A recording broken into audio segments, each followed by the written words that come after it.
Paris Olympics சமீபத்தில் முடிவுக்கு வந்ததுங்க. அதை பற்றி ஒரு சில விஷயங்களை உங்களுக்கு சொல்லலான்னு இருக்கேன். முதல்ல இந்தியா வந்து மெடல்ஸ் தரவரிசையில் 71வது ரேங்க் தான் வாங்கியிருக்கு. 6 மெடல் வாங்கியிருக்காங்க. அது 5 பிரான்ஸும் ஒரு சில்வரும் வாங்கியிருக்காங்க. யார் யார் என்ன வாங்கியிருக்காங்கன்னு பார்ப்போம். மனு பக்கர்ன்றவங்க துப்பாக்கி சுடுதலில் தனியாக வந்து ஒரு பிரான்ஸ் மெடல் வாங்கியிருக்காங்க.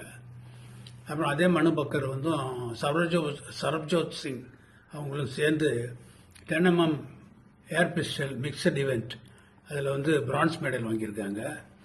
பிரான்ஸ் வந்து ஸ்வப்னா குஷால் துப்பாக்கி சுடுதலில் மென்ஸ் 50 mm ரைஃபிள் 3 பொசிஷன்ஸ் அதில் வாங்கியிருக்காங்க.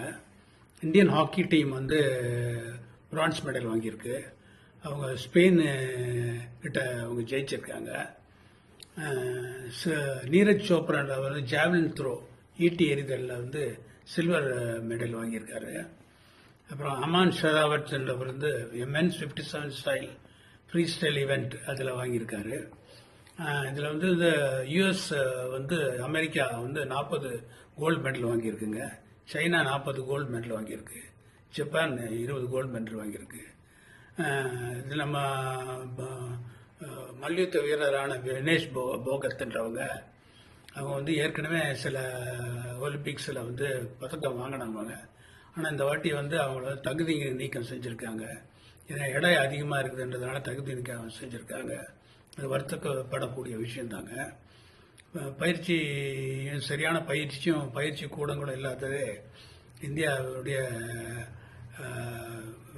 மோசமான மெடல் ஸ்டாலிக்கு வந்து